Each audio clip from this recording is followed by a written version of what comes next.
김진의 돌직구쇼에 오신 여러분 반갑습니다. 김진입니다. 전 오늘도 저희 돌직구쇼 오픈 스튜디오 앞에 나왔습니다. 이곳 서울 광화문 광장에는 매우 강한 돌풍이 불고 있습니다. 유의하시기 바랍니다. 이 장마와 전선 때문에 곧 비도 올 것 같고 후텁지근한 날씨가 이어지고 있습니다. 이준석 대표의 이른바 간장 논란의 후 폭풍이 계속되고 있습니다. 과연 안철수 의원이 이 간장 발언에 대한 반응은 어떻게 내놓았을까요? 장제원, 김종희, 안철수 그리고 의원 50여 명이 한자리에 모였다는데 이건 어떤 모임인지 잠시 후에 이야기 나눠보겠습니다. 저는 비가 오나 눈이 오나 매일 아침 이곳에서 여러분을 기다리겠습니다. 김진의 돌직구쇼 지금 라이브로 시작합니다. 잠깐만.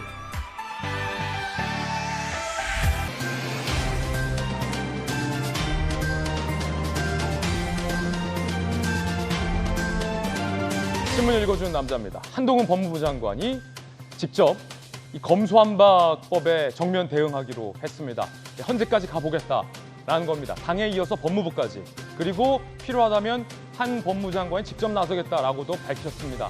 잠시 후에 이야기 나눠보겠습니다. 민주당은 헌재에 취하하라, 그럼 법사위원장 두겠다라고 국민의힘에 제의하고 있는 상황입니다. 잠시 후에 이야기 나눠보죠. 오늘 조간신문 4가지 키워드 준비됐습니다. 먼저 첫 번째 키워드부터 공개하겠습니다. 뭘까요? 첫 번째 키워드는 바로 이겁니다. 부담. 동아일보 일면이 쓰고 있는 기사인데 뭐가 부담이라는 걸까요? 지금 보시죠. 전기요금도 오르고 가스요금도 오릅니다. 동시에 오릅니다. 7월부터 가구당 평균 3,500원씩 더 나올 예정입니다. 가구당 평균 월 1,280원 는다. 도시가스도 7% 인상된다는 겁니다. 전기요금도 킬로와트당 5원씩 오릅니다. 고물가 속 서민들의 부담은 가중될 수밖에 없는데 한전 측 설명은 탈원전 정책으로 지난 정부 때부터 사실 계속 올렸어야 되는데 못 올린 것, 미뤘다, 지금 올리는 거다, 어쩔 수 없다라는 입장입니다. 5% 폭이라 그리 크진 않다라고 할 수 있지만 여름에 에어컨도 많이 돌릴 텐데 안 그래도 물가가 올라서 서민들이 느끼는 이 체감 물가 상승은 어마어마할 것으로 보입니다. 이 걱정입니다. 한여름 앞두고. 두 번째 키워드 살펴보시죠. 두 번째 키워드 뭘까요? 이겁니다. 사의. 누군가가 사표를 던졌는데 사표를 던진 날이 매우 공교롭습니다. 항명 아니냐, 이런 반발이 나오는 이유기도 합니다. 한국일보입니다. 경찰청장이 임기를 한 달도 채 남지 않고 한 20여일 남았나요? 사표를 던졌습니다. 그런데 하필 윤석열 대통령이 나토 해외 순방을 가는 날, 그리고 행안부 장관이 행안부 내에 경찰국을 만들겠다라고 발표하는 그날 경찰청장이 사표를 던진 겁니다. 근간을 변화시켜야 된다라고 사표를 던졌는데 여권에서는 특히 권성동 원내대표는 강한 항명이다라며 강하게 비판하고 있는 그런 상황입니다. 출근길에 윤 대통령은 일단 사표를 보류했습니다. 앞서서 윤 대통령은 경찰 수뇌부, 당연히 경찰청장 포함이겠죠. 강력한 비판을 한 바 있죠. 국기문란 사건이다라고 말이죠. 과연 경찰의 항명 파동 어떻게 되는 건지 잠시 후 이야기 나눠보겠습니다. 이어서 다음 키워드, 세 번째 키워드 살펴보시죠. 이겁니다. 권한쟁의. 앞서 말씀드린 뉴스인데 한동훈이 나섰습니다. 서울신문입니다. 절차도 위법이고 국민기본권 보호도 위반이다. 검수완박의 실질적 피해자는 국민이다. 한동훈 법무장관과 법무부가 헌재에 권한쟁의를 신청했습니다. 법무부가 직접 나선 겁니다. 절차도 위법됐다. 민영배 의원이 위장 탈당돼서 안건 조정위를 당시 민주당이 무력화시킨 것. 헌재에서 안 그래도 따져볼 예정인데 법무부와 한 장관까지 정면으로 이 문제를 들고 나섰습니다. 앞서서 한동훈 법무부 장관은 도둑이 무엇이 무서워서 야반도주 하려느냐라며 검수완박 법안을 추진한 민주당을 강하게 비판한 바도 있었습니다. 9월 검수완박법 시행인데 한판 승부 불가피해 보입니다. 이어서 다음 키워드입니다. 네 번째 키워드는 우통. 조선일보 8면입니다. 다음에 나올 사진 속 인물들이 우통 깔까? 라고 했다는데 무슨 이유일까요? 함께 보시죠. G7 정상들이 러시아 푸틴을 조롱했습니다. 우리도 우통 벗을까요? 승마도 하죠. 라고 얘기를 했습니다. 독일 바이에른주에서 열린 G7 정상회의에서 각국 정상들이 저 뒤에 있는 산이 바로 그 알프스입니다. 알프스를 배경으로 어깨동무도 하고 친밀하게 단체 사진을 찍고 있습니다. 바이든 대통령 모습도 보이고 캐나다, 프랑스 대통령 모습도 보이는데 앞서서 푸틴이 우통을 벗고 말 타면서 센 척한 것을 G7 정상들은 조롱했습니다. 이번 G7 정상회의에서도 러시아의 우크라이나 침공과 푸틴에 대한 강력 성토가 줄을 이뤘다고 합니다. 지금까지 신문 읽어주는 남자였습니다.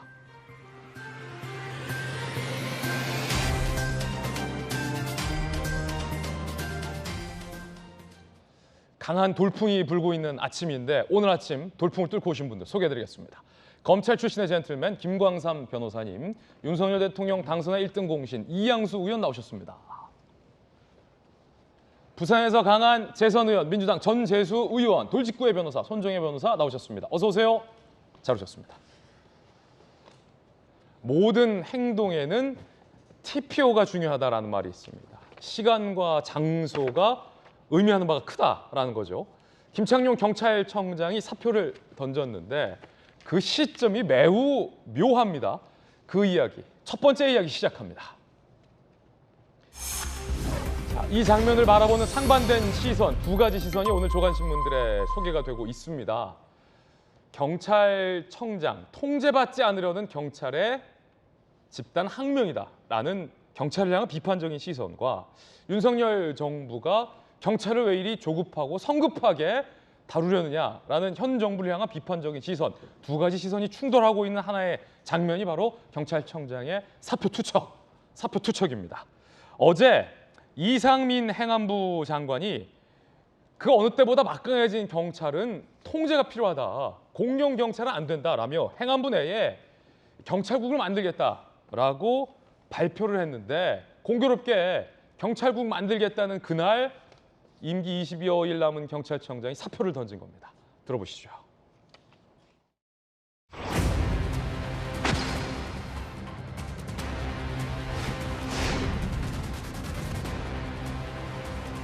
역대 정부에서는 이른바 BH로 불리던 대통령실에서 경찰을 직접 G 통제하는 경우가 비일비재했습니다.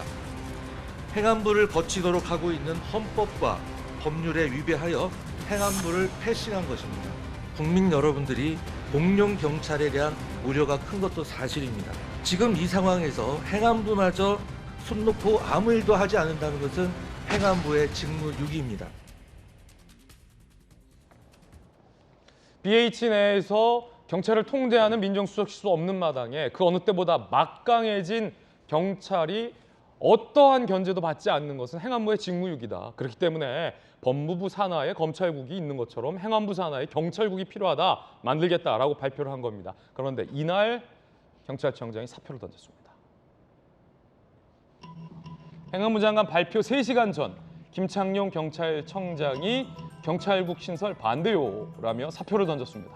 이상민 장관은 공룡 경찰 우려가 크다라며 경찰국 신설안을 발표했고 윤 대통령은 나토 회의에 출국하던 그날이었습니다. 대통령이 자리를 비우는 그 시점에 고날에 딱 김창룡 경찰청장이 맞춰서 사표를 던졌다라는 풀이가 나오면서 항명성 사표다라는 논란이 일고 있는 상황입니다. 여야가 이 장면을 바라보는 시각이 정말 극과 극입니다. 국민의힘에서는 야, 이 경찰 아니 아무런 견제도 안 받으려고 하는데 대통령이 출국하는 날 사표를 던지냐? 이거 항명 아니냐라고 격앙된 반응이고, 민주당에서는 와, 이 행안부 장관을 탄핵해야 한다, 경찰을 소나기에 넣으려니 라는 극과 극의 반응입니다. 여러분은 어느 쪽이십니까? 들어보시죠. 경찰청장의 사의 표명은 자신을 경찰청장에 임명한 과거 권력과 자신만 옳다는 개인적 아집에 불과합니다. 국민이 아니라 개인 정치를 선택한 치안수장의 독단적 모습에 국민들은 참담함을 금치 못할 것입니다. 행안부 장관을 탄핵 추진해야 한다. 경찰국 신설이 계속 강행이 된다면 탄핵 추진, 국기문란 발언에 대한 국정조사, 여러분들과 함께 이것을 추진해야 한다 생각합니다. 아시다시피 민주당 황운하 의원은 경찰 출신 의원입니다. 여야 의견 바로 들어보죠. 이양수 의원님, 타이밍이 참 공교롭습니다. 행안부 장관이 경찰국 만들겠다라고 발표하려고 딱 그날 대통령이 출국하는 그날에 맞춰서 이제 사표를 딱 던졌는데 어떻게 보십니까?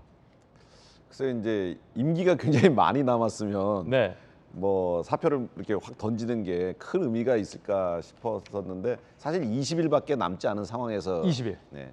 사실 일각에서는 오히려 그 20일을 좀 마저 임기를 채우고 그 보장되는 경찰청장의 임기를 마무리했어야 한다라는 그런 좀 지적도 있어요. 예, 그런데 그 청장이 그 이렇게 하는 데에는 아마 지금 윤석열 정부에서 추진하고 있는 이 행안부 내의 경찰국 신설에 대해서 상당히 반감을 가지고 있고 행안부에서 왜 우리를 통제하려고 하느냐 이제 이런 저항의 의미가 담겨 있다고 봅니다. 항명이다. 항명까지는 아니더라도 그거에 대한 불쾌감, 예, 그거에 대한 불만을 이렇게 표시하는 거라고 볼 수밖에 없는 것 같은데요. 법무부 내에는 검찰국이 있어갖고 검찰을 통제합니다. 네. 꼭 통제라기보다는 이제 법무부와 검찰 간의 유기적인 업무를 처리를 위해서 그렇게 하는 거죠. 근데 그동안 경찰 조직은 청와대에서 직접 했습니다. 권력의 핵심부에서 민정수석실과 치안비서관실을 통해서 경찰을 이중으로 통제를 해왔거든요. 어떻게 보면은 권력이 경찰을 활용하고 악용하기 아주 좋은 구도였죠. 근데 이번 정부에 들어와서는 이제 그런 제도를 없애겠다. 청와대 내, 특히 대통령실 내에 이런 그 경찰과 직접 연관되는 민정수석실이나 치안비서관을 두지 않겠다. 그러면 결국은 어떻게 되냐면은 법무부가 검찰국을 두었던 것처럼 행안부에 경찰국을 둬서 서로 업무 협의를 해야 된다. 사실은 그 이야기에 저는 타당성이 있다고 봐요. 그리고 만약에 그러면 경찰을 그냥 아무런 통제도 예. 대통령실이나 아니면 그 정부 부처가 전혀 통제하지 않는 그런 조직으로 둔다면 선출 권력에 의한 문민에 의한 통제는 그러면 없어져 버리는 거거든요. 그러면 경찰이 지금 굉장히 비대해지고 막강해진 권력을 어떻게 사용할지 사실은 모르는 거거든요. 그래서 독립성은 주되 이 경찰 조직이 국민의 이익에 뜻에 부합하는 조직으로 계속 발전해 나가기 위한 어떤 장치는 필요하다. 그런 차원에서 경찰 조직에서 이렇게 너무 행안부의 경찰국 신설에 이렇게 반대하고 저항하는 모습은 너무 이제 본인들의 이익을 지키는 것에 너무 올인하는 거 아니냐 하는 오해를 가져올 수가 있거든요. 그래서 그런 건 좀 자제했으면 좋겠고, 지금 행안부의 이상민 장관 같은 분은 되게 무리해서 일을 하는 스타일이 아닙니다. 제가 같이 일을 해봤지만 굉장히 차분하고 그 덕장이거든요. 그래서 이분이 선을 넘는 과도한 무슨 통제라든지 이런 거 할 분은 아니고, 또 행안부에서 지금 발표를 하고 있는 내용도 그렇습니다. 국민의 인권과 이런 것들이 더 보장되는 차원에서의 경찰에 대한 통제를 의미하는 것이지 뭐 경찰을 좌지우지하겠다는 것이 아니니까 경찰 쪽에서는 좀 더 냉정함을 가지고서 이 문제에 대처를 했으면 좋겠습니다. 민주당에서는 어떻게 봅니까, 전재수 의원님? 그러니까 이것이 윤석열 대통령께서 출국하는 날 사의를 표명한 것이 항명 아니냐, 치안을 내팽개치는 거 아니냐, 이제 이런 비판이잖아요. 근데 저는 좀 납득을 할 수가 없는 게 예. 아니 그 치안감 인사 때 경찰이 국기문란을 했다라고, 그것도 대통령께서 국기문란이다. 이건 뭐냐면 경찰청장 그만두라는 이야기예요. 국기문란, 대통령 입을 통해서 국기문란으로 규정을 할 정도면 경찰청장 당장 그만두라는 메시지입니다. 뿐만 아니라 이 행안부 내에 그 경찰국을 신설하는 문제와 관련해서 김창룡 경찰청장이 행안부 장관 면담을 계속 요청을 했는데 결국은 행안부 장관은 경찰청장 면담을 들어주질 않습니다. 결국은 지난 주말에 전화 통화하고서 경찰의 입장을 전달하고 면담도 못했습니다. 이쯤 되면 경찰청장 그만두라는 이야기죠. 나가라고 이야기를 해놓고 진짜 사표를 내니까 이제는 또 항명이다. 예. 아니 어쩌라는 이야기입니까? 어쩌라는 거냐? 예, 대통령께서 국기문란으로 규정할 정도면 어떤 경찰청장이 그 직을 유지를 할 수가 있겠습니까?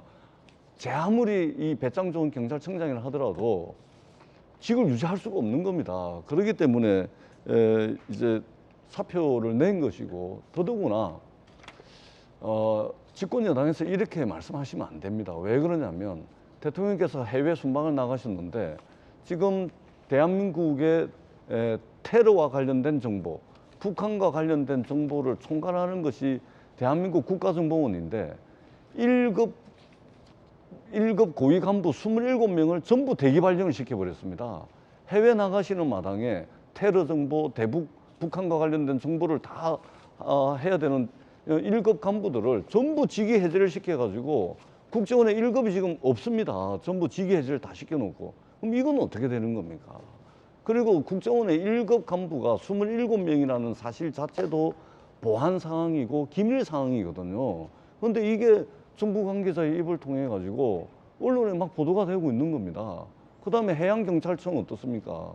해양경찰청장을 비롯해 가지고 거기도 해양경찰청 치안감 이분들도 전부 일괄 사표를 다 내놓은 상태입니다. 대통령 해외 순방을 앞두고서. 그러니까 해외 순방 앞두고서 이 테러 정보, 대북 정보, 그다음에 우리의 영해를 지키는 해양경찰, 치안을 담당하는 경찰청장까지 지금 이렇게 돼가고 있는 겁니다. 도대체 저는 집권 여당이 무슨 생각으로 지금 국정 운영을 하고 있는지 굉장히 우려스럽다. 그리고 사표를 낸 사람을 향해서 오히려 조직을 추스리고 이렇게 해야 되는, 국민들이 불안하지 않도록 해야 되는데 오히려 항명이라고 공격을 해버리면 이분들은 어디 가서 기대겠습니까? 13만 경찰 조직이. 저는 굉장히 우려스럽다. 이 말씀을 드리지 않을 수가 없습니다. 여야의 상반된 입장 듣고 계십니다. 김창룡 경찰청장 본인의 이야기도 준비가 돼 있습니다. 한번 들어보시죠. 경찰청장에서 사임하고자 합니다. 현 시점에서 제가 사임하는 것이 최선이라는 판단을 하였습니다. 행정안전부 경찰제도 개선 자문위의 논의와 관련하여 국민의 입장에서 최적의 방안을 도출하지 못해 송구합니다. 장관이 통화에서 상당 부분 청장도 수용했다고 했는데 그게 사실입니까?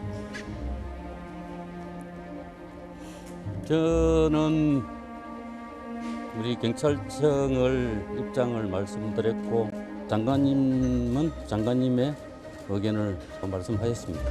그게 답니다. 지금까지는 의견 수렴이 전혀 없었던 건가요? 특히 행안부 장관과의 통화 때 수긍한 것 아니냐라는 보도와 관련해서 쉽게 말해 너는 너에게 했고 나는 나에게 했다라고 일축했습니다. 그럼 이상민 장관은 뭐라고 얘기할까요? 이상민 행안부 장관의 이야기도 준비가 돼 있는데 이번엔 행안부 장관의 이야기 직접 들어보겠습니다. 진지하게 서로 의견 교환을 했습니다. 그때도 제가 오늘 발표해드린 바와 같은 똑같은 말씀을 청장님께 드렸고 청장님도 상당 부분 수긍을 하셨습니다. 비정상화를 정상화로 하겠다는데 그걸 탄핵 사유라고 주장하시는 분들은 저로서는 상당히 납득하기가 어렵습니다. 민주당의 비판에 대한 반박까지 행안부 장관 했습니다. 경찰청장 통화했을 땐 다 수긍하더라. 그리고 왜 사표 내느냐? 라고 의문도 제기했습니다. 두 분 어떤 통화했을까요? 98분간 통화했으면은 와, 1시간 38분을 통화했다는 건데 저는 핸드폰이 이제 뜨겁거든요.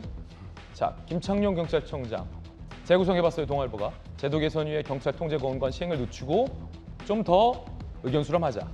견제받지 않은 경찰을 가만둘 수 없다라는 이상부 행안부 장관의 입장이 충돌했다. 설득 안 되자 김창룡 청장이 사퇴를 결심한 것 같다라는 동아일보의 관측도 나오고 있습니다. 김광선 변호사님, 검찰 계시잖아요. 우리가 경찰이 처리했던 굵직굵직한 사건들을 좀 많이 기억하는데 잘한 것도 있고 또 경찰이 왜 그랬을까라는 아쉬운 부분도 있어요. 예컨대 뭐 드루킹 사건 같은 경우는 경찰이 산채에 직접 출동했다가 그냥 산책만 하고 돌아갔다 뭐 이런 조롱도 나왔고 이용구 전 법무부 차관 사건 같은 경우에도 경찰이 그건 특가법 적용 대상 아니다라고 바득바득 우기다가 결국 뭐 봐주기 논란 아니냐 이런 논란도 최근에 기억이 나는데 어떻게 보십니까? 근데 이제 검찰도 마찬가지고요. 검찰도 마찬가지. 네. 경찰이 과연 이제까지 어떤 정치의 중립성 또는 독립성을 지켜왔느냐, 거기에 대해서 국민이 아마 동의하신 분은 거의 없을 거라고 봐요.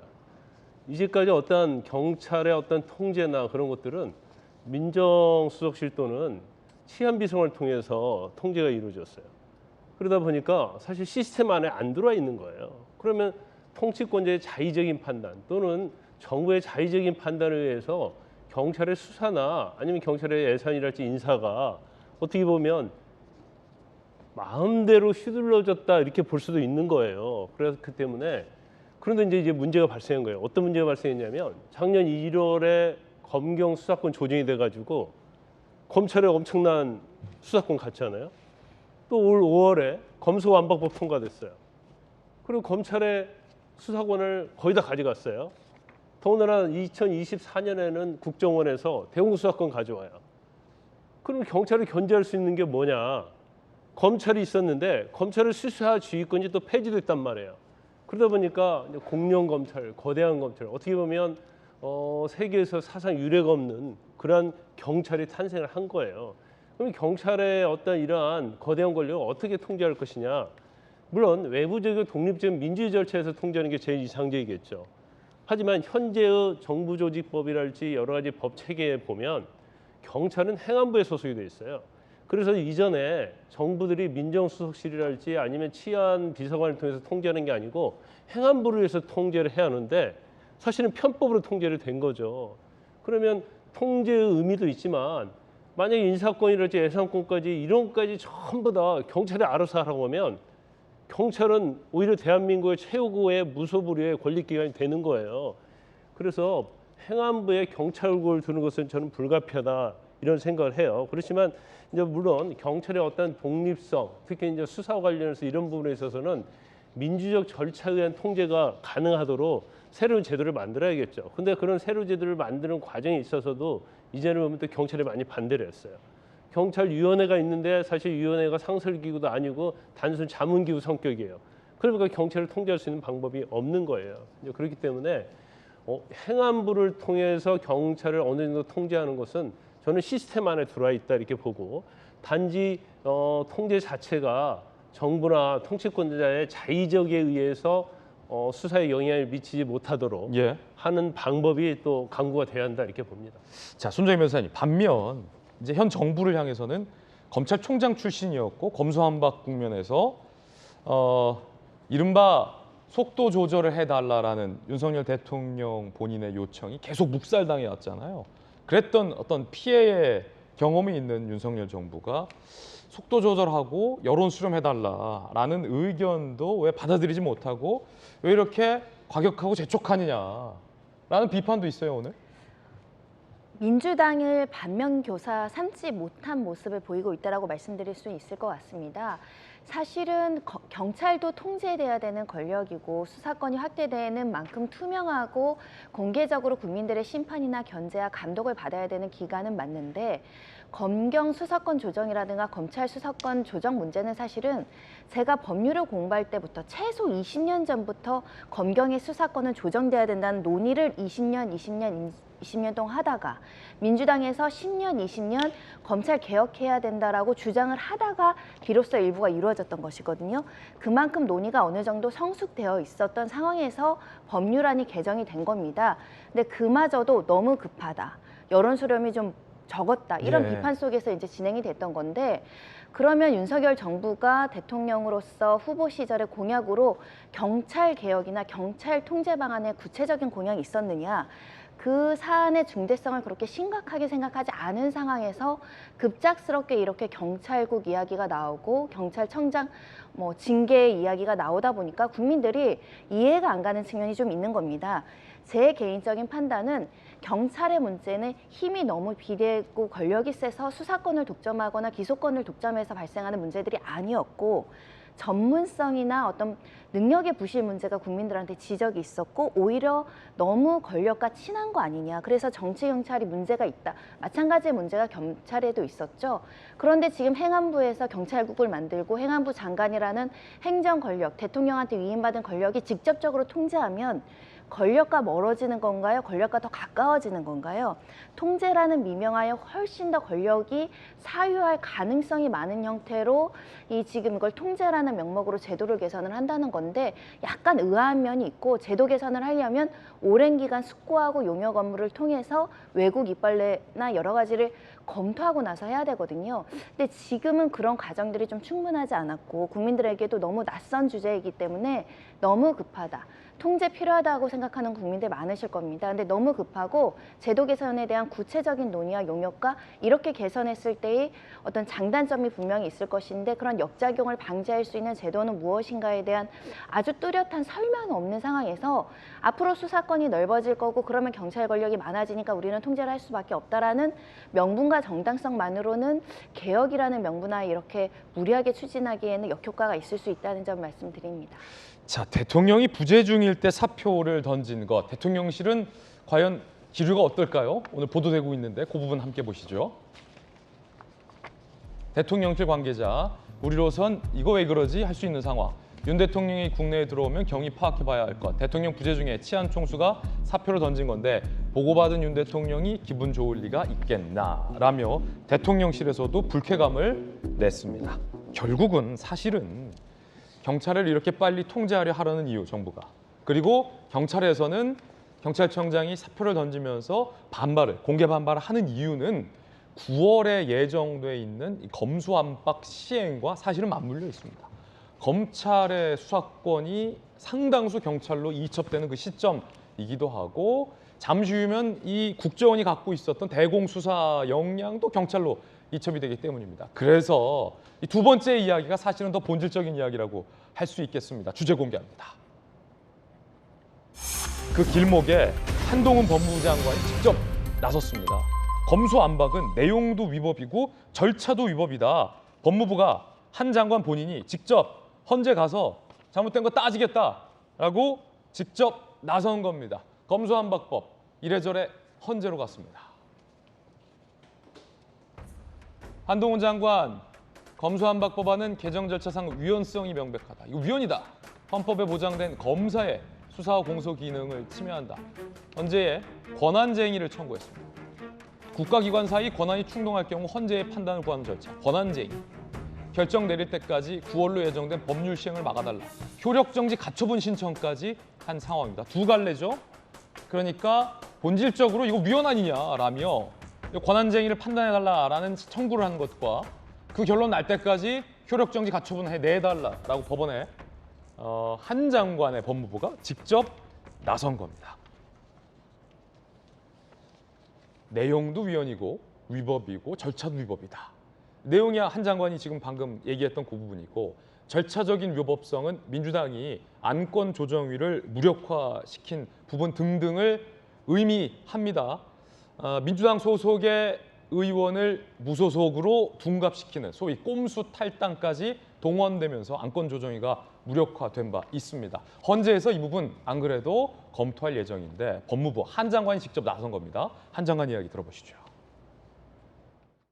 잘못된 절차를 통해서 잘못된 내용의 법률이 만들어져서 그걸로 인한 국민의 피해가 생기는 것을 막기 위한 불가피한 조치라고 말씀드리겠습니다. 2022년에 대한민국에서 이런 동기로, 이런 절차로, 이런 내용의 법률이 만들어지는 것을 대한민국의 헌법이 허용하는 것인지를 국민과 함께 헌법재판 절차에서 진지하게 묻겠습니다. 국민 피해가 우려된다고 말씀하셨는데 어떤 피해 이제 말씀하시는 건지. 잘못된 절차를 통해서 잘못된 동기로 잘못된 내용으로 망가지게 되면 국민이 범죄로부터 덜 보호받게 되죠.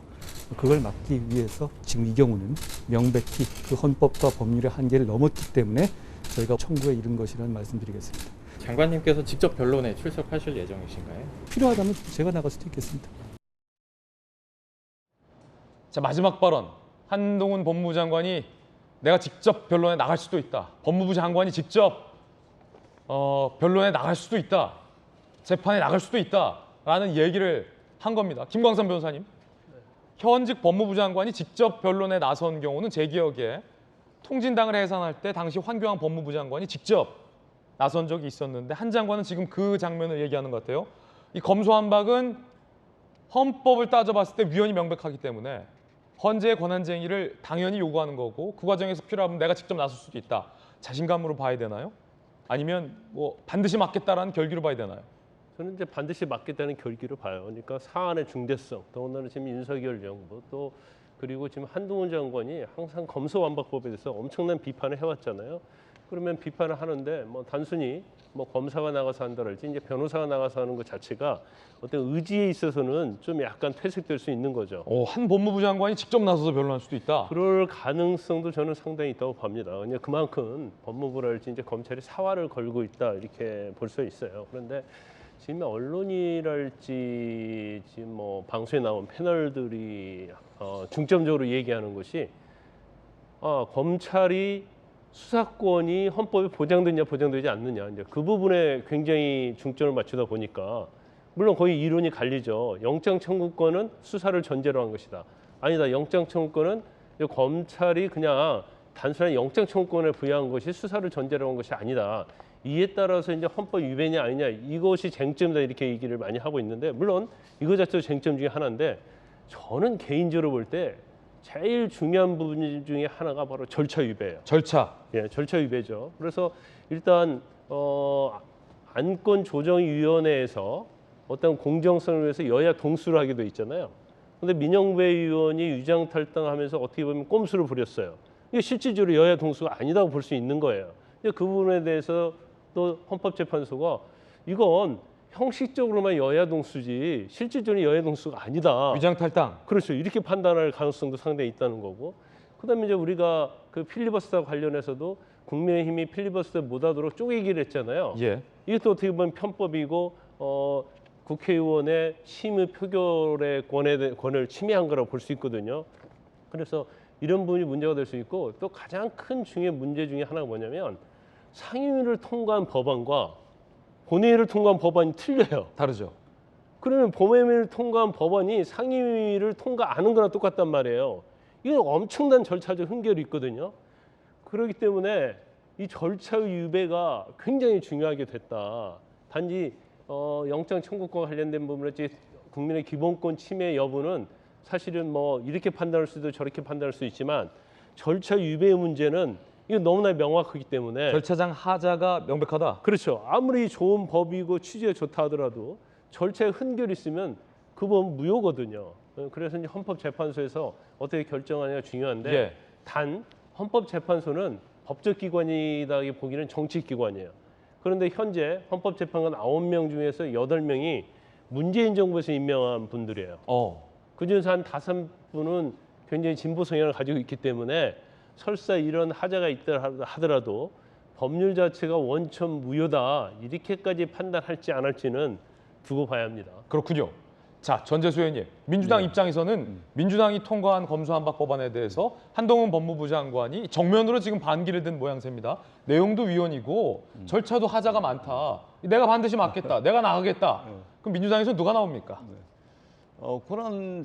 권한쟁의 심판 청구의 주체는 국회고 국회 안에서도 법사위원장이 주체가 되는 그렇군요. 겁니다. 그러니까 법사위원장이 이제 당연히 나가서 이제 권한쟁의 심판 청구 소송의 당사자가 되는 것으로 알고 있습니다. 네. 이전에 권성동 의원이 박근혜 대통령 탄핵할 때 법사위원장이라서 아마 탄핵 대리인으로 아마 나갔듯이 그런 것으로 알고 있고요. 일단은 검수완박이라고 자꾸 말씀을 하시는데 정확하게 검수완박이 뭐 줄임말이죠? 검찰 수사권 완전 박탈, 이 줄여서 검수완박 아닙니까? 근데 이게 사실관계가 틀리죠. 검찰이 수사를 하게끔 돼 있던 6대 범죄 중에 9월부터는 이제 2가지 범죄를 남기고서 4가지 범죄를 검찰이 수사 개시를 할 수가 없는 것인데 이 2가지 남게 되는 것이 부패범죄, 경제범죄입니다. 부패, 경제범죄를 검찰이 계속 할 수가 있는데 지금 현재 6대 범죄를 검찰이 수사 개시를 하는데 이 6대 범죄 중에서 지금 2가지 남게 되는 경제부패범죄가 전체 6대 범죄 수사 중에서 거의 99%입니다. 그러니까 6대 범죄 전체 수사의 99%는 그대로 검찰이 하는 겁니다. 그렇기 때문에 검찰 수사권 완전 박탈 이렇게 표현하는 것은 사실관계를 완전히 호도하는 것이기 때문에 이 말씀을 먼저 좀 드리고요. 정확하게는 형사소송법, 검찰청법 이제 개정안을 이제 국회에서 통과한 것인데 이 두 가지 법안을 말씀하는 거다. 이 말씀을 먼저 드리고요.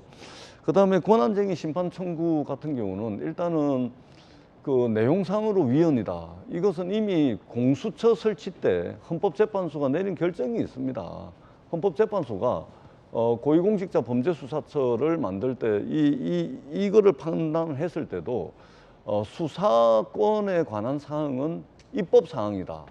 이미 판단을 내린 겁니다. 그리고 헌법에 있는 영장 청구권은 수사를 전제로 하는 거다. 이것 또한 공수처에 대한 이제 헌법재판소의 결론에서 이미 결론을 내려진 것이다. 이 말씀을 드리고 조금 전에 이제 상임위에서 통과한 법안이 틀리고 본회의에서 통과한 법안이 틀리기 때문에 절차상 문제를 말씀을 하셨는데 대한민국 국회는 상임위 중심주의를 채택을 하고 있습니다. 그래서 가능하면 상임위에서 통과된 법안 그대로 법사위를 거쳐서 본회의를 통과하게끔 돼 있는데 그럼에도 불구하고 상임위에서 통과된 법률이 수정안의 형태로 해가지고 본회의에서 수정안으로 처리가 되는 것은 다반사입니다. 그렇기 때문에 상임위에서 통과된 법안이 본회의에서 통과된 법안과 틀리다 그래서 절차적으로 미비하다 이렇게 말씀을 하시는 것은 지금 현재 국회에서 다반사로 이루어지고 있는 수정안의 형태로 본회의에서 통과되고 있기 때문에 그것은 지금 국회에서 이루어지고 있는 여러 가지 입법 과정이라든지 입법 절차에 대한 좀 오해에서 비롯된 말씀이 아닌가 이 말씀을 드리고요. 저는 아쉬운 것이 지금 이제 이상민 행안부 장관께서 경찰의 권력이 비대해지니까 견제와 균형이 필요하다.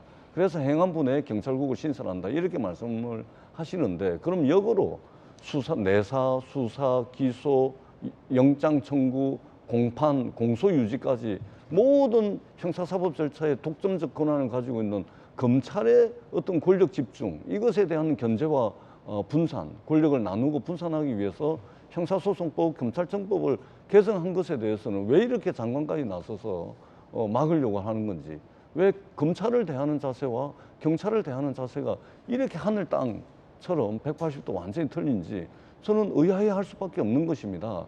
집중된 권한은 반드시 폐해를 낳게 되어 있습니다. 그리고 집중된 권력, 독점된 권력은 나누고 분산해서 견제와 균형이라는 원리 위에 작동이 되도록 하는 것이 정상적인 절차 아니겠습니까? 그런 측면에서 지금 이루어지고 있는 논의 자체가 굉장히 좀 아쉽다라는 말씀을 드리겠습니다. 위장꼼수 탈당 등의 절차적 하자는 그렇게 중대한 결함은 아니다라는 또 민주당의 반박. 그러면 이양수 의원님 어떻게 보십니까? 글쎄요, 이제 전재수 의원님하고 저하고 생각이 굉장히 많이 다르네요. 아까 지금 이제 부패 경제 사범 그 사건들이 99%이기 때문에 크게 염려할 일은 아니라 그러셨는데 그럼 1%의 그 수사권 이관을 위해서 그렇게 위장 탈당하시고 뭐 이제 이런 거 아닌가 하는 민영배 생각이 의원. 예, 그런 거 아닌가 하는 생각이 들고 그런 거는 좀 경제 부패 범죄뿐만 아니라 지금 국민들이 사실 먼저 번에 가장 분노하셨던 부분들은 선거법이라든지 이렇게 국회의원님들한테 권력자들에 대한 수사를 검찰 수사를 배제함으로써 자칫 잘못하면 권력자들을 좀 봐주게 할 수 있는 그런 상황 아니냐 이제 그런 문제 제기도 있었거든요. 그런 것들을 좀 염두에 두고서 하셔야 될 것 같고 이제 민영배 의원이 위장 탈당 꼼수하는 거 이거 정말 있어서는 안 될 일이 우리나라 국회에서 있는 겁니다. 그게 지금 어떻게 이상하게 위장 탈당 꼼수가 꼭 이렇게 민주당이 다수일 때 벌어져요. 그래서 그 어떻게 보면 민주주의 민주화를 위해서 애썼다는 분들이 오히려 그런 꼼수에 너무 집착해서 어떤 목적을 위해서는 수단과 방법을 가리지 않는 거 아니냐 하는 그런 문제 제기를 할 수 있을 것 같고요. 예. 그리고 상임위 통과안과 이제 본회의의 수정안이 다르게 올라가는 경우가 가끔 있습니다. 근데 그거 사실은 상임위 위원들이 통과를 시켜놓고 추가적으로 각 당의 원내대표나 원내수석들이 의논을 하거나 각 당의 상임위 간사들이 의논을 해서 그렇게 합의한 다음에 본회의에 올리는 거거든요. 일방적으로 상임위에서 강제로 통과시켜놓고 또 그거와 다른 수정안을 다시 본회의에 올리는 경우는 많지 않은 거기 때문에 그런 것들을 이렇게 좀 합리화하는 것은 좀 잘못되었다라고 생각하고 저는 다시는 국회에서 그런 일이 벌어지지 않기 위해서라도 이왕 한 것은 없다 하더라도 지금 그런 일이 벌어진 데 대한 반성은 충분히 있고 가야 된다라고 생각합니다. 그리고 지금 한 가지만 더 말씀드리면 한동훈 장관이 헌재에 이 문제를 가져가고 본인이 직접 소송 당사자로 참여할 수 있다 이렇게 이야기하고 있는 것은 국민들께 이야기하는 겁니다. 헌재가 지금 사실 아까 우리 김광삼 변호사님께서 말씀해 주셨듯이 9대1로 문재인 정부 때 임명하신 분들이 많아요. 그래서 이 문제에 대한 사실 낙관적인 결과를 저희가 기대하기는 어렵습니다만 헌재에 대한 이런 그 절차를 가져가면서 국민들께서 이 문제에 대해서 좀 더 깊이 들여다보실 수 있고 국민들한테 한동훈 장관이라든가 정부가 어필을 하고 우리 당에서도 마찬가지입니다. 어필을 하면서 국민들께서 이 문제를 좀 더 들여다보시면 아 이건 좀 무리가 있었다, 문제가 있었다. 좀 아까 다들 민주당도 우리 당도 전부 다 권력의 분산을 위해서 뭐 서로 얘기는 하지만 해법은 달라요. 결국에는. 근데 이 검수완박 이 절차는 너무 경찰에 비대하게 만들고 검찰은 이제 앞으로는 그냥 그 기소권만 가지게 하는 그런 거기 때문에 그런 것이 과연 지금 우리 사회에서 서로 견제를 해야 되는 이것이 맞겠느냐 하는 부분은 좀 살펴봐야 될 것 같습니다. 한 장관은 과거에도 검수완박에 대해서 강하게 비판을 해왔습니다. 필요하면 본인이 직접 변론에 나서겠다라고 한 만큼 헌재에서 내용상의 위헌성 여부 그리고 절차상의 하자의 중대함 여부를 따져볼 때 묘하게 민주당과 한동훈 장관이 정면으로 충돌하는 모습 또한 나올 것 같아요. 한 장관의 과거 발언도 준비가 되어 있습니다. 검수완박 입법이 시행되면 힘센 범죄자들은 사실상 제도적으로 죄짓고도 처벌받지 않게 됩니다. 결국 이 법안이 통과되면 피해를 보는 것은 오직 힘없는 국민들뿐입니다. 이제는 지난 5년간 무슨 일이 있었길래 이렇게 명분 없는 야반 도주까지 벌여야 되는지 국민들께서 많이 궁금해하실 거라고 생각합니다. 이 법안은 부패한 정치인과 공직자의 처벌을 어렵게 하고 그 과정에서 국민이 보게 될 피해가 너무나 명확합니다. 잘못된 법이 잘못된 절차를 통해서 입법된 것에 대해서 대단히 유감스럽게 생각합니다. 살기를 제대로 하는 검찰을 두려워할 사람은 오직 범죄자뿐입니다. 한 장관의 강경한 비판 발언들 보셨습니다. 여야에서 지금 논쟁이 되고 있는 것 그리고 결국에 헌재에서 따져볼 게 앞서 여러분들이 말씀해 주셨듯이 절차상의 위법 여부입니다. 특히 민주당 소속의 민영배 의원을 위장 탈당시켜서 무소속으로 둔갑시킨 것. 그런데 이 민영배 의원은 지금 굉장히 복당을 희망한다라는 복수의 민주당 관계자들의 전언도 있었습니다. 결국 무소속이 아니었다는 거죠. 위장 탈당이 맞다라는 거죠. 이걸 헌재가 어떻게 판단할지 여부입니다. 그때 당시 여야도 이 장면을 두고 뜨겁게 논쟁을 벌였습니다. 그 장면 보시죠. 위장 탈당한 사람을 안건조정위원회 위원으로 하는 것 자체가 안건조정위원회 취지에 반하기 때문이고요. 이분이 심의 안건인 검수완박법을 발의하신 분입니다. 본인이 발의한 법안을 가지고 야당으로 들어와서 뭘 하겠습니까? 찬성밖에 더 하겠습니까, 이분이?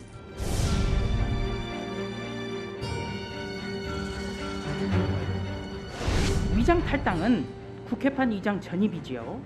안건 조정위에서 꼼수를 쓰기 위해서 이런 최악의 어떤 꼼수를 사용을 한 건데요. 지금 탈당을 해서 무소속으로 앉아 있는데 위장 탈당이라고 하는 표현을 써요. 이게 가능한 일입니까? 제가 뭘 위장 탈당을 했습니까? 뭘 위장했습니까? 탈당 안 해놓고 탈당했다 했습니까? 저는 지금 민주당 소속이 아니에요. 탈당을 했잖아요. 근데 이걸 위장 탈당이라고 해요? 탈당이라고 누가 했어요? 봤어요? 확인했어요? 라고 저 땐 얘기했지만 지금은 이제 복당을 희망한다라는 상황을 보면 명백히 위장 탈당이고 꼼수죠. 잘못된 장면이죠. 자, 손정혜 변호사님, 사실은 이거 누가 보더라도 잘못된 장면인데 헌재가 이걸 어떻게 판단할지 여부가 관건 아니겠어요? 어떻게 보세요? 그런데 조심스럽지만 헌재에서 위헌 판단이 나오기 현실적으로 좀 어려운 측면이 있는 것이요. 절차에 위배됐다고 했을 때는 국회의원들이 가지는 독립적인 입법권에 대한 중대한 침해가 있었어야 됩니다. 그렇군요. 그런데 기억을 떠올리시면 물론 저런 장면들은 국민들의 눈높이에는 맞지 않겠지만은 국민의힘이 협상 테이블에 들어왔고 심지어는 안에 대해서 합의까지 있었다가 중간에 또 결렬됐다가 다시 합의에 이르는 과정들이 있거든요. 만약에 입법권에 대한 중대한 침해가 있었다라고 한다면 당연히 국민의힘 의원들이 받지도 않았을 뿐만 아니라 이 부분에 대한 굉장히 강력한 문제 제기가 따랐어야 되는데 그렇지 않았습니다. 심지어 합의하고 내부에서 반발이 있으니까 번복하는 해프닝까지 있었다는 측면에서는 국회의원들의 입법권을 침해할 정도의 중대하고 명백한 위헌적인 어떤 법률 위반이 명백하지 않다라는 판단이 따를 가능성이 매우 크고요. 그렇군요. 그러면 여러 가지 국민들의 어떤 우려 속에서도 그럼 이게 위헌인지 아닌지에 대한 내용상의 어떤 판단에 들어가서는 일단 말씀하신 것처럼 국회의원들의 입법에 대한 자율성을 헌재는 굉장히 중요하게 여깁니다. 그래서 입법 과정에서의 어떤 내용상의 문제가 헌법상 기본권에 명백하게 침해가 아니라고 한다면 위헌이라고 볼 여지가 좀 적고 김광삼 변호사님이 말한 여러 가지 지적도 법조계 내부에서 나오는 상황입니다. 그런데 그와 마찬가지의 반론이 또 제기되는 상황입니다. 이런 상황을 뭐라고 하냐면 명백하지 않다라고 이야기를 하는 거거든요. 보통 헌재가 국회가 입법했음에도 불구하고 위헌 결정을 내는 경우에는 명백한 위헌성이 확인됐을 때, 근데 그에 대한 반론도 만만치 않을 때는 사실은 정족수를 충족하지 못해서 위헌 판단이 안 나오는 선례들이 많기 때문에 그런 선례들을 좀 참고해 볼 필요가 있고, 한동훈 장관님이 우리 국민들한테 굉장히 인기가 많은 것 같습니다. 예. 기대도 많이 하시는 것 같아요. 근데 큰 정치인이 되려면 지금은 검사님이 아니잖아요. 내가 검찰 조직을 지키기 위해서 검찰 권한을 다시 회복하기 위해서 법무부 장관이 된 거나 윤석열 대통령처럼 대통령이 된 게 아닙니다. 국민 전체를 대변하고 국민 전체가 위하는 일을 해야 되거든요. 그런데 너무 검찰 조직 관련된 일에 조금 매몰되어 있는 상황 아닐까. 좀 더 큰 이야기를 하셔야 됩니다. 한동훈 장관이 어떤 법무부 장관으로서 직접 변론을 하는 사안은 논란의 여지가 없는 국민의 민생과 관련되거나 국민이 법치주의와 관련된 것이어야지 마치 검찰 출신이 검찰 조직에 대한 어떤 권한을 빼앗기니까 다시 회복하는 것을 장관의 신분으로 한다라는 생각을 가지게 하는 행보는 조금 더 조심할 필요가 있다. 그런 말씀 드리고요. 그랬기 때문에 과거 법무부 장관들이 어떤 권한쟁의 심판 법무부가 제기하는 소송에 직접 변론한 게 아니라 유일하게 딱 한 번 통진당 정도 있었거든요. 그런 점들을 좀 참고하셨으면 좋겠습니다. 한 장관은 그러니까 이게 거의 이제 통진당 수준이다. 이렇게 인식을 하고 있는 것 같아요.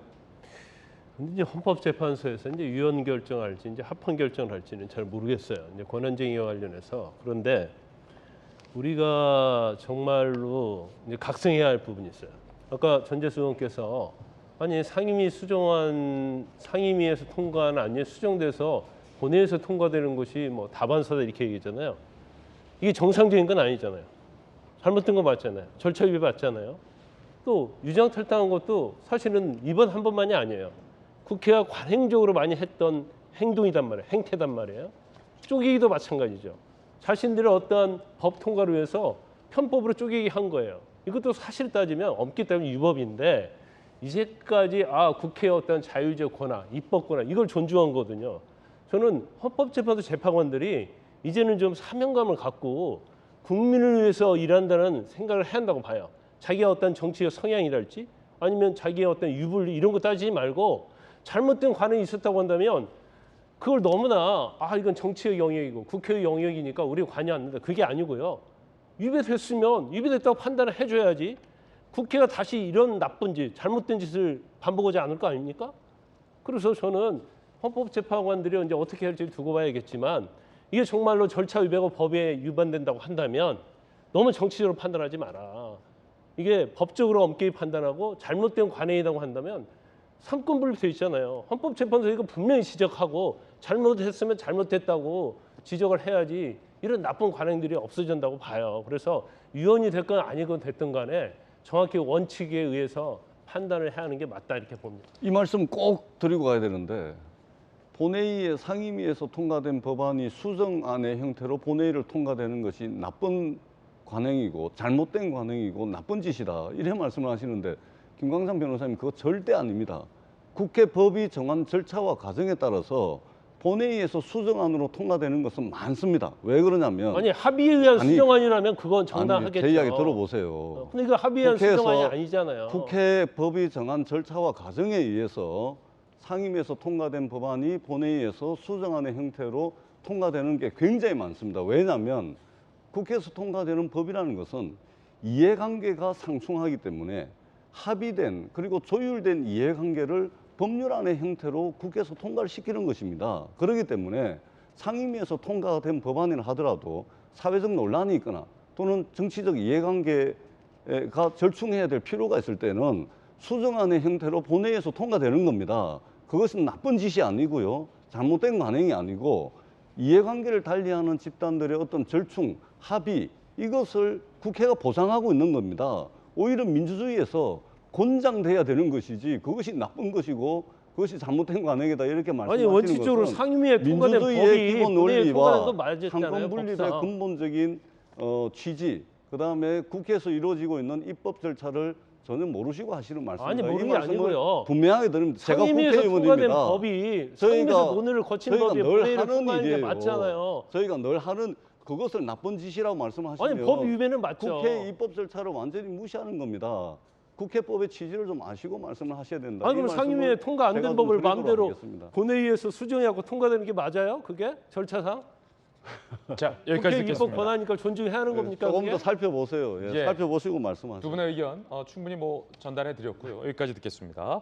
그런가 하면 그때 당시에 이제 법사위가 많이 뜨거웠습니다. 결국 지금 국회 원구성이 안 되고 있는데 이 법사위원장 자리를 두고서 여야 간의 갈등 때문에 원구성이 굉장히 요원해지고 있습니다. 여야 이야기 한번 들어보시죠. 민주당은 원구성 협상에 검수완박 악법을 끼어 팔리게 하고 있습니다. 사개특위를 구성하고 헌법재판소 제소를 취소하는 조건은 수용 불가입니다. 우리 국민의힘이 국민과의 약속을 파기하면서 검수완박 악법에 동조할 이유는 없습니다. 7월 임시국회를 열어 국회를 정상화하고 민생경제와 인사청문 등을 챙기겠습니다. 본인들이 과연 국민 앞에 양심을 걸고 무엇을 내놨는지 말씀을 해보시기 바랍니다. 이렇게 성의 없이 진정성 없이 이 원구성에 대한 이 타결의 의지 손톱만큼도 없는 이 집권여당 차라리 벽하고 대화를 했으면 낫겠다. 자, 여야의 원구성은 언제 되는 건지 국회는 언제 문을 개장하는 건지 상당히 좀 궁금해집니다. 이번엔 저희가 준비한 세 번째 이야기 시작할 텐데 이준석 대표의 징계 국면 속에서 이 대표와 여러 갈등들이 지금 국민의힘에서는 사실 굉장히 큰 고민입니다. 국민의힘의 내분이 상당한 여당의 고민인데 이런 장면도 어제 나왔습니다. 지금 시작합니다. 이준석과 혁신위 장제원의 맞불 포럼. 이준석 대표는 최근 안철수 의원과 장제원 의원을 염두한 듯 간장 한 사발이라고 비판한 바 있죠. 간장, 간철수와 장제원의 준말이다라는 풀이들이 많이 나오고 있는데 이준석 대표의 혁신위가 꿈틀하자 장제원 의원이 주도한 포럼도 꿈틀했습니다. 이리 꿈틀, 저리 꿈틀. 함께 보시죠.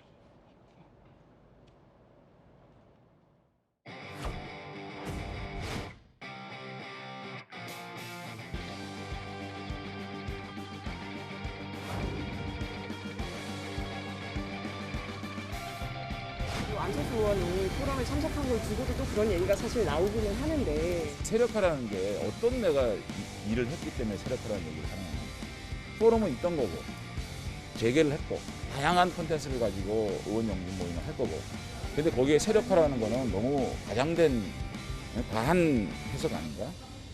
세력화를 위해서 내가 뭘 하고 있죠?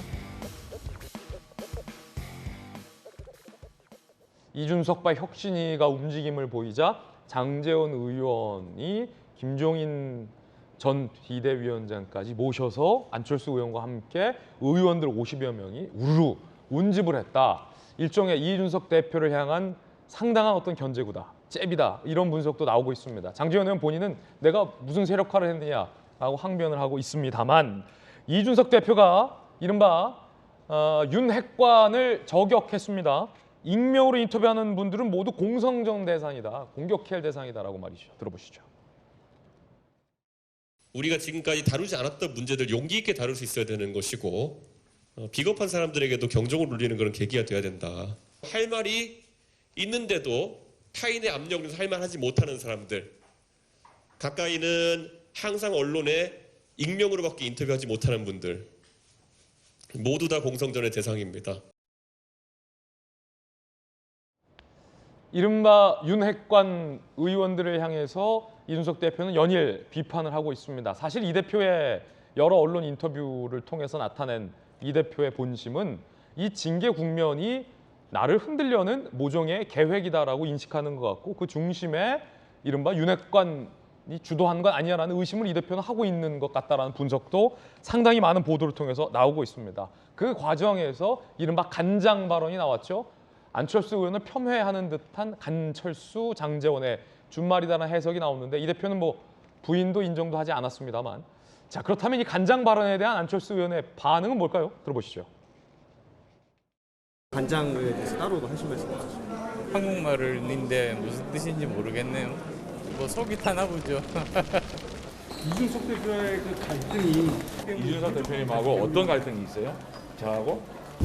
갈등 유발하지 마세요. 우리 당이 힘을 합쳐서 윤석열 정권이 이제 겨우 시작했잖아요.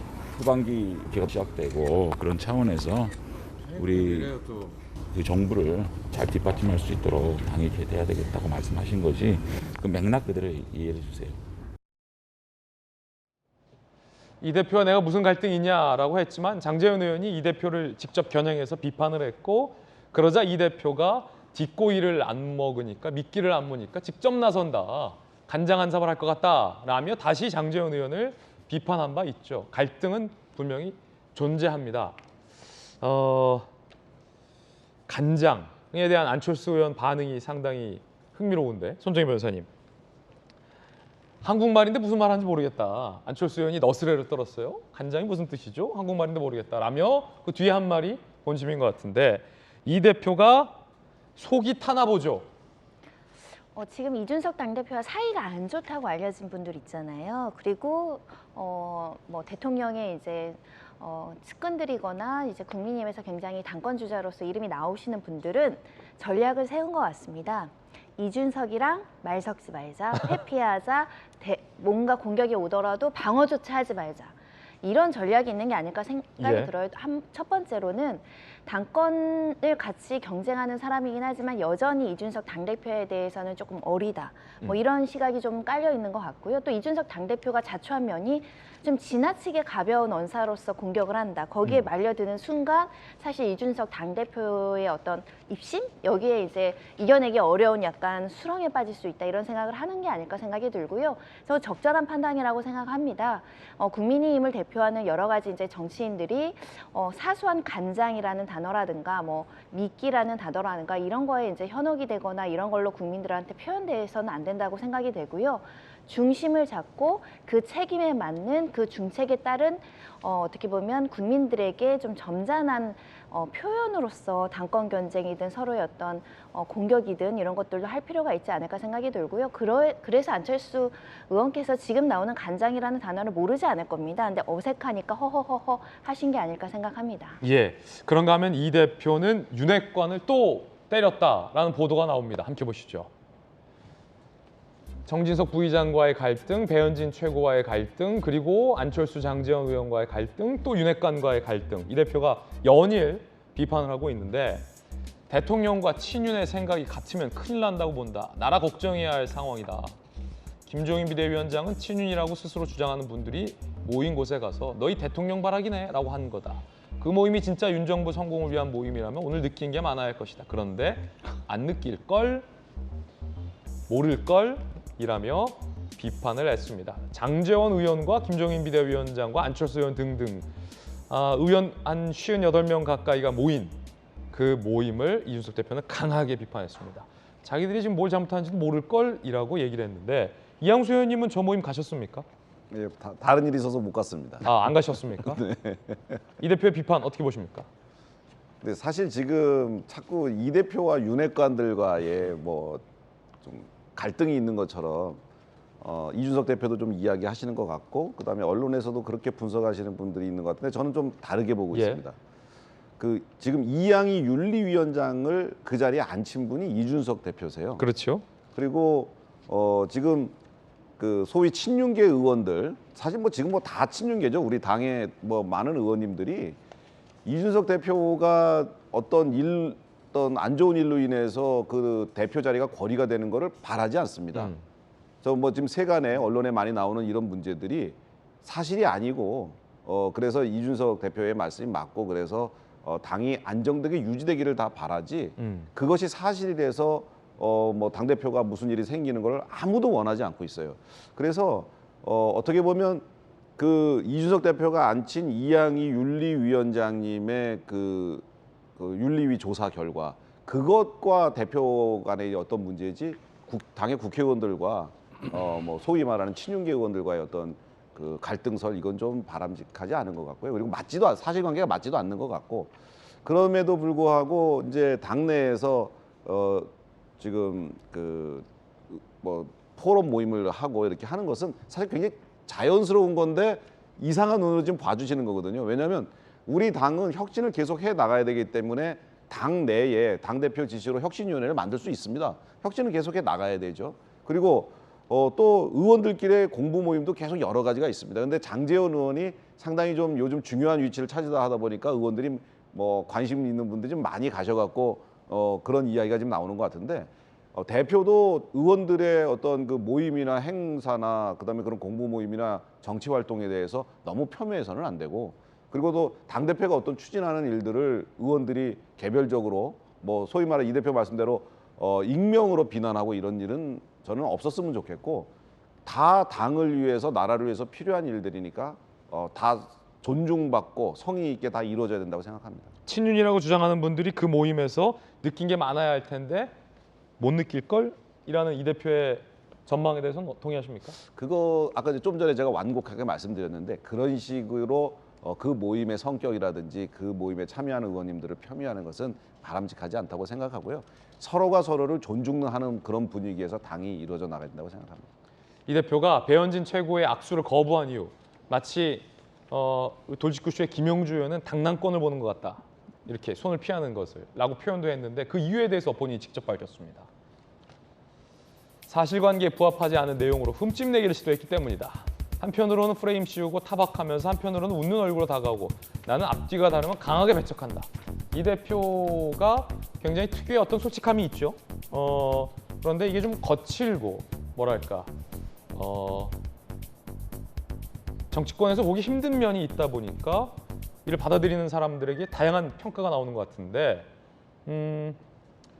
사실관계에 부합하지 않는 내용으로 나를 흠집내려 하면서 웃으면서 악수하는 게 싫어서 배척했다라는 이유입니다. 어떻게 보십니까, 전재수 의원님? 굉장히 어려운. 그래도 정치하는 사람이라면 물론 뭐 밀폐된 공간에 두 분만 있었다면 강하게 배척을 한들 뭐 무슨 문제가 있겠습니까? 근데 카메라가 여러 수십 대가 이제 앞에 쫙 있지 않습니까? 그것은 뭐냐면 개인적 소신은 겉과 속이 다른 사람을 강하게 배척을 하더라도 여러 수십 대의 카메라와 기자들이 지켜본다는 것은 국민들이 지켜본다는 거하고 똑같은 거거든요. 예. 그렇다면 집권 여당의 당대표로서 국민들께 보여드려야 되는 그런 모습은 아닌 것이죠. 두 분이 계실 때야 뭐 소신에 따라서 뭐 손도 뿌리치고 또 듣기 싫은 이야기도 하고 그럴 수는 있지만 카메라가 있기 때문에 집권 여당의 당대표로서는 상당히 좀 아쉬운 대목입니다. 자, 김관선 변호사님, 지금 최고위원이에요, 배현진 의원이. 이 대표가 징계가 나오든 안 나오든 최고위원과 이 대표 회의에서 계속 이제 같이 마주해야 할 사람인데 이 대표가 지금 배현진 의원을 쟤는 앞뒤가 다른 사람이다 라고 사실상 공개적으로 저격을 했어요. 그때 충돌 이후에 이 대표의 마음이 좀 많이 안 풀린 것 같아요. 그런데 이제 개인적 감정이 분명히 있었을 거예요. 그런데 배현진 특히 의원이 뭐 혁신위원회를 갖다 뭐 이준석의 사적 조직 뭐 그런 얘기 운운했잖아요. 이제 본인은 자기는 뭐 정말 공명정대하게 당을 위해서 하려고 하는데 그런 거에 이제 흠집 내게 하고 그다음에 이제 외부에 나가서 비공개 회의했던 내용이 밖으로 나가고 그런 것들이 이제 배현진 의원이 다 그런 행위를 하고 있다 이렇게 이제 판단하고 있기 때문에 아마 감정은 굉장히 있었을 거예요. 그렇지만 최고위원 저 자리는 공식적인 자리 아니에요. 예. 더구나 당대표잖아요. 그러면 설사 마음에 그런 마음이 있다 하더라도 악수는 해야죠. 악수는 해라. 악수는 해야 하고요. 그다음에 악수는 해라. 이제 유진석 대표도 아마 큰 정치를 하고 싶은 마음이 있을 거예요. 그러니까 지금 당 대표도 계속 유지하고 싶고, 그다음에 다음 당 대표도 아마 출마할 생각이 있을 겁니다. 심지어 아마 본인 생각은 대통령까지 생각하고 있을지 몰라요. 하지만 아무리 뭐 굉장히 젊은 혈기가 있지만 그런 건 좀 가라앉혀야 한다. 더군다나 제일 중요한 것은 큰 정치에서는 포용력 아닙니까? 그러면 사실은 포용을 해야 하는데 뭐 간장 발언이랄지 이런 걸 너무 직설적으로 해요. 그러다 보니까 적을 좀 많이 만들고 있다는 생각이 들고, 가장 중요한 부분 중에 하나가 사실은 지금 어떻게 보면 외관적으로 보면 윤핵관이라는 거대한 권력과 이준석이라는 아주 외로운 그런 당대표가 싸우고 있다는 느낌을 받아요. 근데 일반적으로 언론이나 국민의 입장에서는 아마 이준석 편을 들어줄 거예요. 근데 그렇게 되기 어려운 상황이에요. 왜? 이준석 대표의 윤리위원 회부의 징계 사안이 성매수와 관련 거거든요. 그리고 성매수와 관련해서 증거인멸 교사예요. 그러니까 어느 누구도 그걸 두둔해 줄 수 없는 거예요. 그러면 결과적으로 이준석 대표는 성매수와 관련된 부분, 증거인멸 교사와 관련된 부분에서 자기가 정말 아무런 흠이 없다는 것을 먼저 입증을 하면 제가 볼 때는 국민과 언론은 이준석 편을 들어줄 거예요. 그러면 그것보다 더 큰 힘이 어디 있겠습니까? 그건 윤핵관을 물리칠 수 있는 거대한 힘이에요. 근데 이제 그게 전제가 되지 않고 정말 말싸움 아니면 뭐 표현에 있어서 너무 이제 가벼운 행동 이런 것들이 있기 때문에 결국 이준석 대표가 힘을 받지 못하고 굉장히 고독하고 외로운 싸움을 하고 있다. 저는 그렇게 봅니다. 그렇군요. 자, 그런가 하면 안철수, 장제원 의원 등등이 모인 그 모임에서 김종인 비대위원장이 쓴소리를 한마디 했습니다. 들어보시죠. 오로지 대통령만 쳐다보고서 사는 그런 집단이 아닌가 생각합니다. 그러니까 정치적으로 크게 발전을 할 수가 없는 겁니다. 변화하는 국민의 정서에 어떻게 정당이 적응해서 가느냐, 여기에 포커스를 맞추지 않으면 아무리 다른 노력을 해봐요 별 의미가 없다는. 자, 이번엔 저희가 준비한 다음 순서입니다. 뜨거운 소식 3가지 준비가 돼 있습니다. 첫 번째 소식부터 공개하겠습니다. 만나보시죠. 자, 과연 뭘까요? 윤석열 대통령과 김건희 여사가 마드리드 국제공항에 도착을 했습니다. 기내에서 대통령과 여사가 인사도 했습니다. 그 장면 들어와 있는데 직접 한번 만나보시죠. 기획 어떠셨나요, 여사님? 할 말씀 하시지. 한 말씀 해주세요. 시간 비행하셨는데 컨디션은 좀 어떠신가요? 글쎄 뭐 이제 또 밤에 도착하면 가서 또 쉬니까. 근데 여러분들도 15시간씩 비행기 타야 되니까 하여튼 저 먼 길 컨디션 유지 잘 하시고. 감사합니다. 윤석열 대통령 내외가 이제 기내에서 인사하는 장면인데 손정희 변호사님, 이게 어떤 장면입니까? 지금 상황이요? 기내에서 사실 예정되어 있지 않았는데 나와서 직접 인사를 하면서 같이 동행하는 사람들에 대해서도 이제 인사를 하고 잘 부탁드린다 이런 모습들이 이제 연출이 된 건데, 가까움 없이 소통하는 모습을 보였다라고 이제 언론에도 보도되는 것 같습니다. 나토 일정 순방 일정이 이제 시작됐다라고 하고 무려 14개의 외교 일정이 있다는 거거든요. 예. 듣기만 해도 아 정말 힘든 일정이구나라고 생각할 정도로 굉장히 빡빡하게 일정이 촘촘히 있고 여러 나라의 그 정상들과 회담을 하게 됩니다. 우리 국민들이 한결같이 바라는 마음은 뭐 국내 사정, 세계 사정, 경제에 굉장히 안 좋은데 그럼에도 불구하고 이렇게 어려운 시기에 어렵게 나갔기 때문에 좋은 경제적인 성과 그리고 순방의 목적 달성하시라는 말씀 드릴 수 있고요. 또 이런 것들이 잘 되려면 같이 가는 사람들, 특히 이제 기자분들도 많고 동행하는 사람들도 많은데 이분들하고도 좀 우호적인 분위기가 형성이 된다고 한다면 더 도움이 되지 않을까 생각합니다. 예, 그런가 하면 작은 해프닝 내지 작은 논란도 하나 있습니다.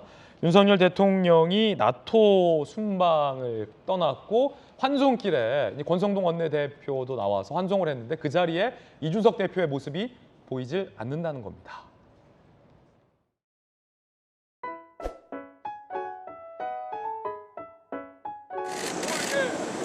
여기까지 나오셨어요?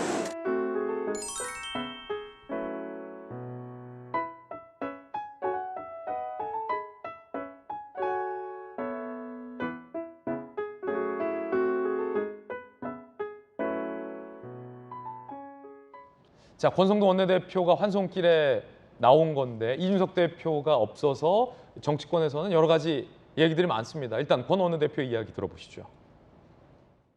참석 요청은 없었고요.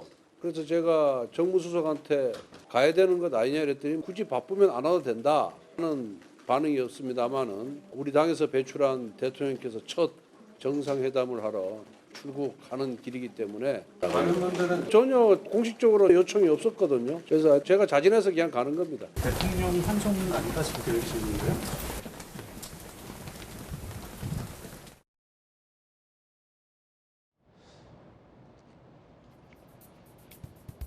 어제 윤 대통령 부부 순방 환송에 불참한 이 대표. 같은 시각 최재형 의원 주최 세미나에 참석했다.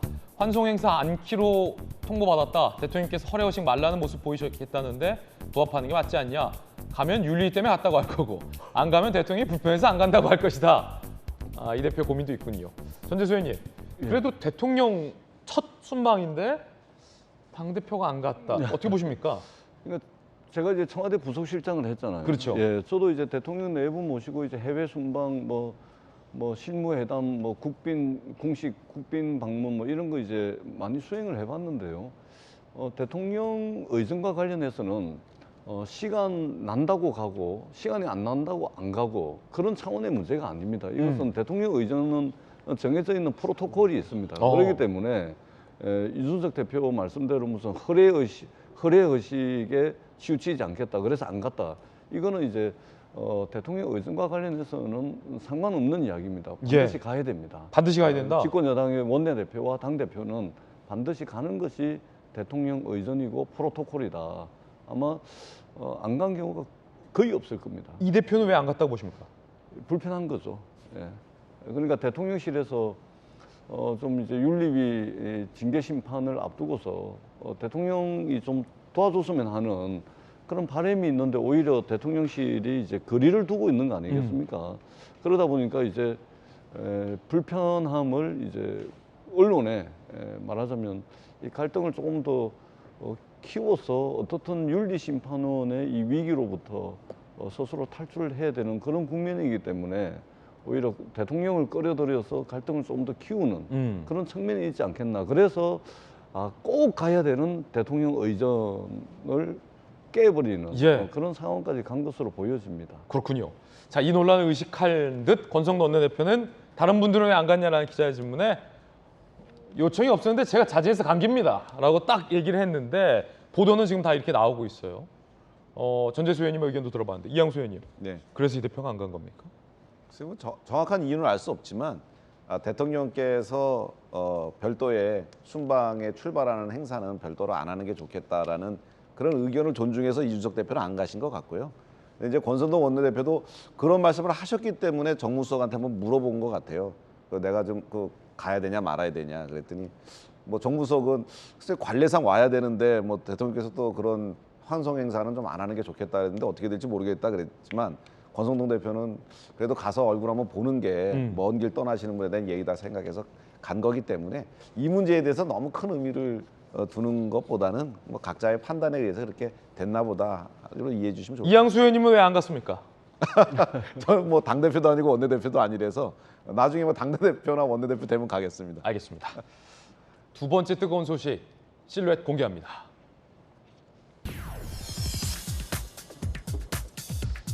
사회 공무원 유가족 친형이 어제 우상호 비대위원장과 면담을 했는데 설전까지 났고 그 과정에서 우상호 비대위원장이 언론 플레이 하느냐라고 유족에게 이야기를 해서 논란이 되고 있습니다. 들어보시죠.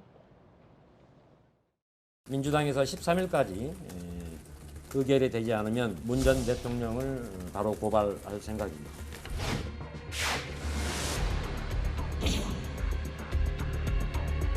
어떤 것이 더 효율적인 것인지, 국가 안보에 도움이 되는 것인지에 대한 부분까지 검토해서 TF에서 결정할 문제입니다.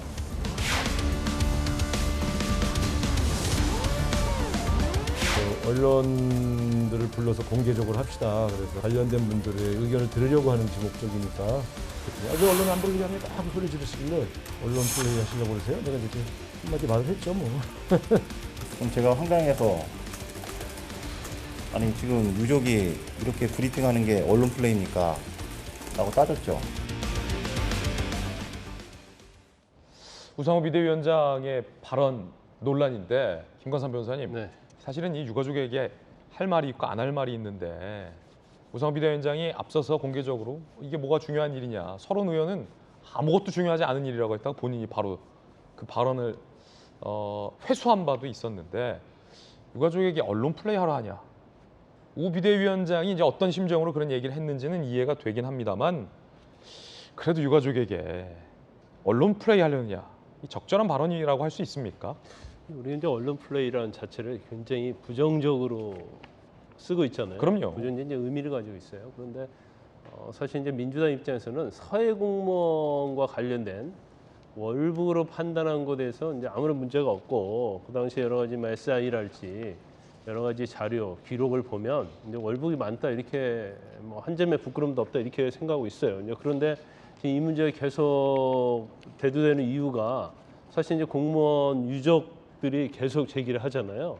근데 거기에 대해서 사실 윤석열 정부에서 유족 편을 거의 들어줬다, 이렇게 볼 수 있어요. 그러니까 사실 민주당 입장에서는 굉장히 불편해할 수는 있다고 봐요. 그리고 사실 유족들이 연일해서 이제 언론에 나와서 인터뷰를 하기 때문에 사실 민주당 입장에서는 그렇게 이렇게 달갑지 않을 겁니다. 그래서 마음속으로는 너무 언론 플레이 많이 하네, 이렇게 생각할 수는 있어요. 그렇지만 유족이 대통령 기록물과 관련해서 공개를 해줬으면 한다고 요청을 하는 자리고, 물론 그것도 지금 공개하자고 유족에서 요청을 했는데 이제 그건 받아들이지 않았죠. 그래서 이 부분에 대해서는 좀 말조심을 해야 하지 않나, 저는 생각을 해요. 부적절하다. 설사 본인들은 그렇게 생각한다 하더라도, 또 어떻게 보면 유족의 입장에서 생각해 보면 유족은 자신들의 어떤 개인적으로 어떤 권력이랄지 어떤 것도 가지고 있지 않아요. 그러면 거대 야당 또는 그 당시에 거대 정부를 위해서 싸워야 하기 때문에 결국 언론을 통해서 계속 이 얘기할 수밖에 없는 그런 상황이거든요. 그래서 굉장히 불편한 심경이 있다 하더라도 이걸 노골적으로 언론 플레이 하냐, 이렇게 말한 것 자체는 적절하지 않다, 이렇게 봅니다. 그런가 하면 여야 간에 논방이 벌이고 있는 가운데 서훈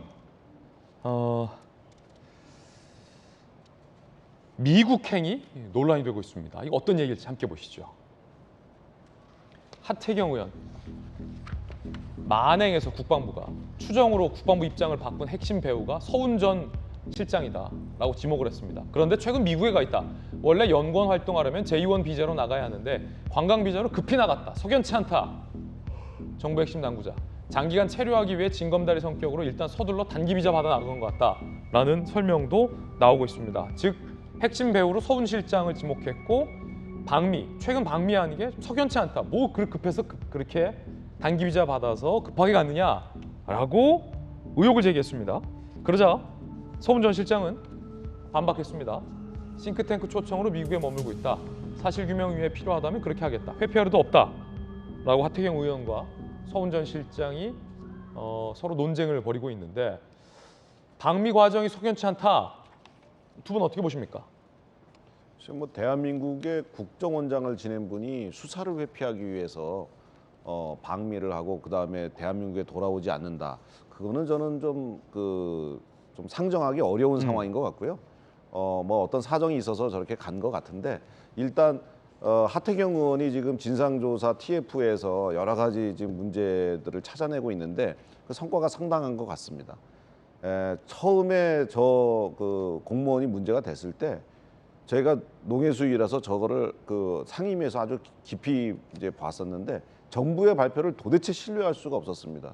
그래서 여기 분명히 이건 분명히 나중에 밝혀질 것이다라고 했었는데 지금 서서히 그게 드러나고 있는데 국정원과 그다음에 뭐 국방부와 청와대의 여러 가지 석연치 않은 그런 의심점들이 지금 나타나고 있는데 이것이 이번 조사를 통해서 확실히 드러나고 관계자들은 절대 수사라든가 조사 회피할 생각하지 말고 국민들 앞에 당시에 왜 그렇게밖에 할 수 없었는지에 대한 그 이유와 진실을 분명히 밝혀주기를 바랍니다. 서울시장 정도 되는 분이 뭐 지금 이양수 의원도 말했듯이 급하게 뭐 꼼수로 회피하기 위해 나간 것 같지는 않아 보인다라는 발언이거든요. 동의하십니까? 그러니까 그 하태경 의원 같은 분 부산의 동료 의원인데 지난번 국회의원 선거 때도 제 지역구에 오셔가지고 유세차를 타고 다니면서 전재수하고 조국하고 친구다 이러고 저보다 무려 10살이나 많은 사람하고 좀 말씀을 좀 과하게 하신 것 같아요. 친구 아닙니까? 그래서 좀 과하게 하신 것 같습니다. 왜 그러냐면은 명세히 그래도 국가안보실장을 하고 국정원장을 하신 분이 도망갔다는 이야기 아닙니까? 그러니까 하태경 의원 주장은 근데 그건 말이 되겠습니까? 그리고 지금 서해 공무원 이 사건과 관련해 가지고 연일 논쟁이 뜨겁게 벌어지고 있는데 프레임을 이런 식으로는 좀 몰고 가지 않았으면 좋겠습니다. 문재인 정부는 북한에 아주 벌벌 떨던 겁 많은 그 북한 비위를 맞추려고만 했던 정권이었다. 또 윤석열 정부는 북한의 당당한 정권이다. 이렇게 좀 프레임을 만들어 가려고 하는 것이 과연 좀 국익에 부합을 할까 이런 의문을 좀 가지고 있습니다. 그러지 않았으면 좋겠다라는 바람을 가지고 있습니다. 예, 뜨거운 소식 함께하고 있습니다. 세 번째 소식 만나보시죠. 실종된 윤하영의 가족 CCTV가 의문을 증폭시키고 있습니다. 함께 보시죠. 윤하영이 축 늘어진 모습으로 어머니 등에 엎여서 밖으로 나옵니다. 아버지가 휴대전화 비닐봉지를 들고 뒤를 따릅니다. 잠시 후 가족들은 승용차를 타고 어디론가 향했고 그대로 실종이 됐습니다. 이 장면을 전문가들은 손정희 변호사님 석연치 않은 장면이다라고 많이들 언급합니다. 네, 좀 이해하기 어려운 측면이 있죠. 새벽에 가족이 아이가 축 늘어진 상태에서 어디로 흘렀는지 행적이 묘연한 사건이고 아이가 자고 있지 않은 상황이라면 뭔가 다급한 상황이 벌어졌어야 되는데 또 태연하게 또 일부 물건은 거의 다 두고 소지품 없이 저렇게 나간다는 말이죠. 그리고 나서 돌아오지 않았기 때문에 많은 추측 그리고 많은 우려를 안고 있는데 가장 중요한 건 생존 반응이 없다는 겁니다. 뭐 위랑을 가거나 어떤 문제가 아니라면 실족, 사고 또는 극단적 선택 다양한 가능성이 있을 것인데 일단 생존 반응이 없다는 측면에선 굉장히 우려되는 상황이고요. 근처를 계속 수색하고 있다라고 하는데 관련 흔적도 나오지 않고 있는 상황입니다.